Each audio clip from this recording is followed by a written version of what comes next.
What's up, everybody? You guys, I've missed y'all. Last week didn't come out with an episode. I was down and out with sickness and all the things, but this week, you guys, we have a good one for you. And I'm really excited. Today, we have a guest. Her name is Shelby Jackson. She is she's an RN turned online business owner. She is a content creator. She is the founder of the Elevate Her Collective. Um, this is going to be a good one. And I'm really, really, really excited. She graduated nursing school during COVID. Basically experienced burnout like every other nurse during COVID. And then she wanted more freedom. So she turned to the online space, which I feel like is what a lot of people are doing now. So, Shelby, I am so excited to have you. How are Yeah, you? good. I'm so excited to be here. Awesome. So, for viewers that don't know you, that are listening to this or watching this on YouTube, Mhm. um, who is Shelby? How would you describe yourself today? Yeah, that's a fun question. I feel like I'm always a jack of all trades. So, yeah, I'm a registered nurse and I worked in surgery for about 5 years, but now I'm an entrepreneur, online business owner. I do a lot of different things and I love it, honestly. Yeah, that's a little bit about me. Yeah, I love that. So obviously nursing was your dream job, right? And Mhm. so when did you realize that one, you got burnt out, and two, when did you realize that it just wasn't sustainable like long term? Yeah, so I feel like I graduated nursing school in 2020, jumped right into surgery, which was actually like my dream job. And I did that for about 2 years. And at that point is whenever I was like, okay, like I'm 23 years old, everyone else my age is having fun and traveling, and I'm over here like with a stressful job. And Right. was like, I feel that I don't know if I want to do this for the rest of my life. And so I was like, but young me, I went to school to do this. So I was just like, okay, it's fine. Like just hang in there. And then I remember a moment of like, so actually I was on my way to go to a concert one night. And I remember I couldn't leave because if I would have left, I would have left short staffed. And I was like, that's not my problem that someone else didn't show up to work. And I Right. remember manager at the time was like, sorry, Shelby, you cannot leave. And I was like, I'm gonna have to miss this concert. I'm gonna be so mad. And yeah, that's whenever I was like, I gotta figure something else out because I can't do this till I'm 65. Yeah, correct. But And I genuinely feel like nobody should have to, right? Nobody should yeah. have to do the 9 to 5 grind forever and ever. But when you decided to make that shift and you were like, you know what, I cannot do this, was there a feeling of guilt there? A little bit. I think that I just was like, I'm gonna find like a side hustle on the side where I can make, because I was also bartending too. So I was bartending and working as a nurse. So that's probably why I was exhausted. So I was like, if I can find another way to make income online, kind of like stop bartending. I never really Mhm. saw myself at that point, like at 23, like just leaving nursing. Like I didn't think actually that it was possible too. So yeah. Right. So, how did you first discover or hear of making money online? Yeah, I feel like TikTok, I just saw all these people just making money online. Like there's so many ways I feel like, especially now, like 3 years later, like even more ways to make money online. And I came across a way of like girls traveling and making money. And I was like reached out, and that's when I came across like network marketing. And then last year I came across remote high ticket sales. So I do both of those things, which are both two ways to make money online. How how long have you been in the industry? For Remind network me. marketing, it'll be 4 years in April. 4 years. All right. And you started at zero. Like you had nothing. Yeah, no experience, no sales experience, no social media experience. Literally, I went to school to be a nurse, so I just knew medical background Right. stuff. And so you went from literally not knowing anything about the industry, basically, Uh-huh. to now you literally do it full time and you're PRN, right? As a nurse. Yeah, I am If right now, but like really like this close to just being like every single time, every 6 weeks, I usually used to work one shift just to keep my license active. But like at this uh-huh. point, it's almost not even like, yeah, it's not worth my time and also the stress. So yeah. Right, right. Um, so obviously you were a nurse, bartender when you discovered online sales. Mhm. So what did it look like when you kind of integrated online sales into all of that? Because obviously you were super busy Yeah. already. So like Yeah. I know a lot of people when they're looking into online sales, whether it be network marketing, high ticket, affiliate, whatever, they're like, I don't have time for this. Like, Mhm. well, obviously you do because you did it, right? Yeah. Yeah. No, and I say that all the time to people whenever they're like, "Oh, I don't have the time." And I'm like, "That's the perfect reason why you need to do this because Right, you're going to constantly live in that cycle until you figure out a way to make money in less time." And like with both of the things that I do, like in the very beginning, yeah, it's going to be hard. You have to set aside time. So with both of the things that I do, you can do it part-time. And so like even with 30 minutes to an hour a day was like the minimum that I put in. And yeah, there was times on the weekends where like I treated it kind of like a job. Like I wanted to learn the industry, learn the skill, whether that was, 30 minutes to an hour a day, and then that just compounded over time, mhm. Well, which and I then think, being intentional too with your time, right? yeah. Um, what was one of the earliest wins that you remember that you were like, "You know what? This is something. Like, I can do this." Yeah. I think like seeing other people do it first, knowing like, okay, I'm not doing something that no one's ever done. So I think like Mhm. following a mentor or having someone that's been in the industry, seeing them do it. But then it's like also, I'm trying to think like there was just a lot of moments of like having sales go through whenever I was sleeping. Like that was something that was Right, pretty. Did that happen in the very beginning? Absolutely not. Like I remember showing up so cringe online. I go back and actually I keep that there so that people can, if they really wanted to, they could scroll all the way back just to see. Because you kind of have to show up cringe. You don't know everything. You're scared. You say the wrong words. Like, but that's how you get to grow. So I think, right. yeah.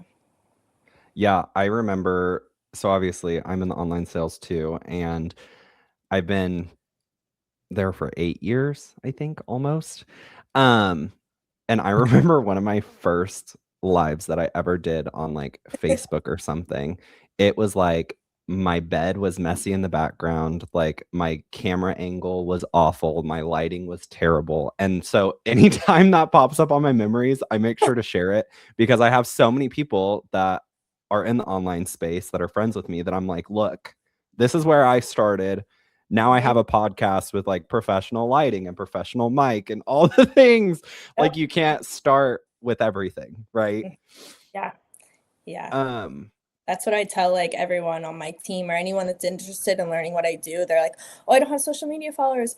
Oh, I don't know how to talk about this. Oh, I don't have this," or, "Oh, I'm scared." And I'm like, all of those things you won't ever start. You just have to start. And it's like I always say, like, embrace the suck. Like that's something we get taught. mhm, It's like you kind of have to suck to be able to get good. And a lot of people aren't willing to be in that era because they're too embarrassed, they're too fearful, they're afraid what other people are going to think of them. But like you just have to do it and you'll get better. right. And it's also everybody has a different journey. Like, obviously, you've been in it for 4 years. Do you remember how many, followers on Instagram you had when you started? Yeah, it was like the Instagram I have is the normal Instagram I had since like high school, which was like I Mhm. think 1,000 followers maybe. And then I actually have a screenshot of when I first started. And then whenever I started growing followers, I would screenshot and actually have an album just to show people of I like, love that yeah, because now you're at, like, over 19K, right? yeah. I And love same that. and like TikTok I only started like 2 years ago or something. So like that just takes consistency. And that's something I Mhm. show up every single day, even if it's just one story, like Right. consistency. Hmm. Yeah, that's definitely important. So people see you very confident online, right? I watch your stories every day. I'm sure there's other people out there that do too. Hmm. But what don't they see? Hmm. Yeah. They don't see the work in the dark. I feel like that's Mhm. something like a lot of people, like my office, like I'm in here all the time. I feel like whenever I don't have anything going on, I'm working because I actually genuinely love what I do. And I think a Mhm. lot don't understand, like, why do you work so much? But like when you become an entrepreneur and you're actually in control of your time and when you want to work and you're in control of your income, it makes you want to do better. So I think that anytime, like, I'm always in seasons of business. Sometimes I'm traveling, sometimes I'm, taking it easy, but then there are times where you are locked in. You might not sleep the best and you might not get ready for the day. And I'm someone that I probably should show everything, but also I don't have the time all the time to videotape Right. myself. So yeah, people don't see that. People don't see, yeah, I mean, I don't cry online. Like I don't, but like there are Mhm. some times whenever if you don't hit a goal or if you don't hit something, it's like you cry and you're like upset. And yeah, I don't know. Maybe I should show Right. that. Also, I'm not here to or like people be like, yeah, it's gonna be okay. Like I'm like, stop crying. Like you're fine. What are you doing right Yeah. now? That's so funny. Yeah, I've always told people, I'm like, people are always like, "Oh, it's so cool that you like do online sales or own your own business or whatever." And I'm like, "Yeah, actually, I feel like I work more than Yeah. when I work my 9 to 5." Like, I could get caught for hours in my office every weekend. Like, it is actually so crazy. But like you said, I enjoy what I do, you enjoy what you do, and so it doesn't feel like work. It Like, doesn't. I know you even work like on vacation while you're in like I do. Mexico. I will wake up early. I will wake up at 6 a.m. before anyone else is awake, work for a few hours, and then I'll turn it off because it is super important to have boundaries too. And that Oh, was, for sure. yeah. But yeah, I'll work on anytime. Um, what do you feel creates results when most people just want to give up? Like, obviously, we say consistency and all of that, but to some people, that might feel overwhelming, right? And so, what do you feel would create results when people want to just be like, you know what? I'm done. I can't.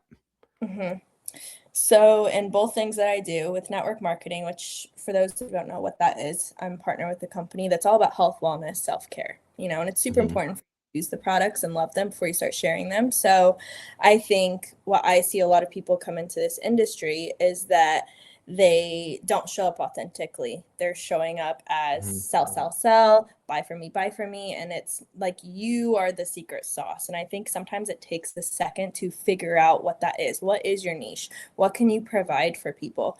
And so I think a lot of people just come into this, they sign up because honestly, it's so low investment, low cost, and then mhm, they do absolutely nothing, which is fine. But like people just want like quick everything without putting in the work. And then same thing with remote high ticket sales. Like with that industry, you have to learn the skill set of sales. You have to learn the psychology. You have to learn rejection, being okay with being told no. And like, I think when people hear, like, oh my gosh, someone told me no, it's not, it's okay. And I think that like mhm. a lot of people just aren't willing to handle that rejection. But we have the mindset of like when someone says no, it's just a no for now, or you didn't do a good enough job as a consultant to figure out what their issue is, you know? Right, yeah. I actually worked a full-time job in sales Mhm. when I think I was like 21 or something. And they always said, "Go for no." And I Yeah. literally every single time that I'm talking to somebody about buying a product or buying a course or whatever, I'm like, they're gonna tell me no eventually. Like, I need to get there. They're either Yeah. gonna say no or they're gonna say yes, right? Yeah, and that's a good mindset to have. It's like I don't do door to door, but like door to door sales, like they are taught to like knock on every single door and every single door, and it's a numbers game. And then at some point you're gonna get a no, no, no, but at some point you're gonna get a yes. And so the same thing with like I don't do that, but like in my industry, it's like a reach out or a message, or through my ticket sales, people are booking calls with you. So it's like Mhm. they're interested in something. It's your job to figure it out.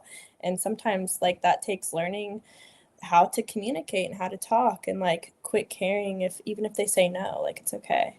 Right. Um, so obviously you've had success in this industry, hmm but what belief did you feel that you had to um unlearn about success or money and what Mm. that looks like? Yeah, that's a really good question. So I feel like old generation sometimes thinks that you do have to go to college and like get a degree and it takes years to make money. And like, I'm not saying I never regret my nursing degree. I never regret going to college, but like there's other like that you don't have to do that now. and it doesn't have to take a long time to make money. And I think that I had that belief for so long that I have to put in the time, I have to put in the work. And I'm not saying this isn't a get rich quick, but like it doesn't have to take a long time. And also, the same thing goes with money. Everyone wants a certain number. And it's like being in Mm-hmm. this industry, I had a number and like I hit that number. And then once you hit that number, you're like, okay, cool. Now the next number. Like it's always a number, but it's like, what actually does money, what's the money going to do for you or your family? Mm-hmm. So, like, you're always going to be chasing a number. So, like, don't chase a number. Right. How did sales change your confidence? By getting told no. Kidding. By getting me out of my comfort zone. I feel like whenever I first started doing Zoom calls and talk, like messaging used to be really scary for me. But then it was like after I got over that, then I was like, okay, now I'm gonna start taking Zoom calls. And then Mm-hmm.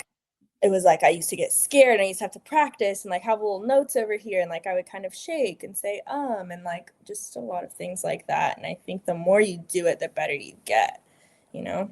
Yeah, you So definitely get more comfortable. Like even podcasting, like it's basically a Zoom call, yeah, but yeah. I always feel like so nervous beforehand and I'm like I literally know these people. Like I don't know why I'm nervous. Like we talk, you Yeah. know. And so you've talked about the late nights, all the things. What boundaries did you have to set in place so I mean, obviously, you love this industry, you love what you do, but there has to be some sort of boundary so you don't get burnt out again, right? So, what boundaries did you have to put in place? Yeah, I will say like the beginning of last year, I was in a time frame of where I worked all the time, late, and then it was like I would eat dinner in my office, and it came to a point of where I started missing out with like family and friends, and like people Mhm. didn't understand what I was doing, and like some people won't. Some people just won't understand your goals or your vision, and it made me really frustrated of like why aren't people understanding me? But then it was like I have to like step back, and like honestly, that's where it's like Mhm. I now treat my business and what I do, like I have clock in, clock out hours. And so I will turn off my notifications now when it comes to a certain point. But I used to have to feel like when every email, when every message came in, that I would have to reply right away. But it's like I finally came to a point of like I don't have to do that. So setting boundaries with work is super important so you don't get burnt out. Yeah, definitely. So, we've talked about your network marketing career quite a Mhm, bit, and you've mentioned high ticket sales here and there. The mhm, Elevate Her Collective is your mhm. high ticket sales, correct? No, so Elevate Her Collective is just something that I do in Kansas. Okay. So it's like it's basically just a networking thing of getting men and women together that are entrepreneurs, business owners, and we meet Okay. up for coffee, dinner, things like that. So, why did you create that? I created that because I feel like, well, you live in Sedalia with me.